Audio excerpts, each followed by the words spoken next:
और अब एक खास बात, आरजे रमझाझर के दर्शकों से निवेदन है, ताबड़तोड़ बेबाक व बेझिझक खबर देखने व जानने के लिए आज ही चैनल को सब्सक्राइब करें। लाल कलर का बटन सब्सक्राइब बटन है, उसे दबाते ही बेल आइकन आ जाएगा, उसे क्लिक करके ऑल ऑप्शन सेलेक्ट कर दें, जिससे सबसे पहले हमारे द्वारा डाले गए वीडियो आपके पास पहुंचेंगे और आप निर्बाध तरीके से इस चैनल के माध्यम से सारे खबर सबसे पहले देख सकते हैं। नमस्कार।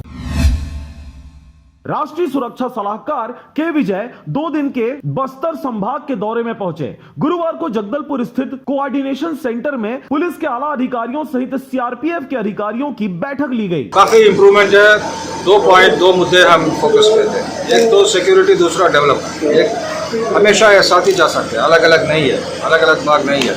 इसलिए हम कलेक्टर साहिबान से भी बात किया, खास करके बीजापुर और सुकमा में, और यहाँ स्टॉपेज पाए।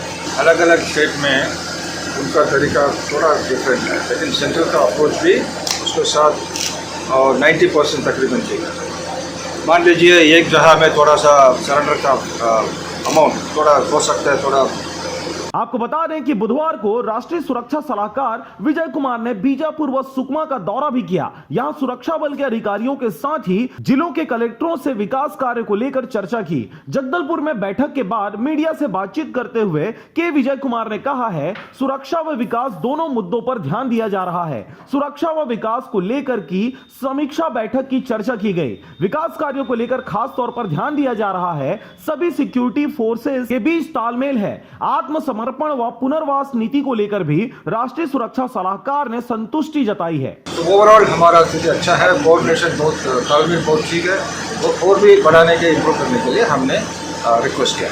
मनी कम ज़्यादा, रिहैबिलिटेशन का पैकेज, लेकिन सेंट्रल का एक प्रोग्राम है, ये स्टेट का भी तकरीबन उससे मिलता है। इधर उधर छोटा सा थोड़ी बहुत चेंजेस हो सकते हैं, हम उसको कैलिब्रेट करने के लिए, ठीक करने के लिए हमारा सीएम से भी। बस्तर से ब्यूरो रिपोर्ट आरजे रमझाझर।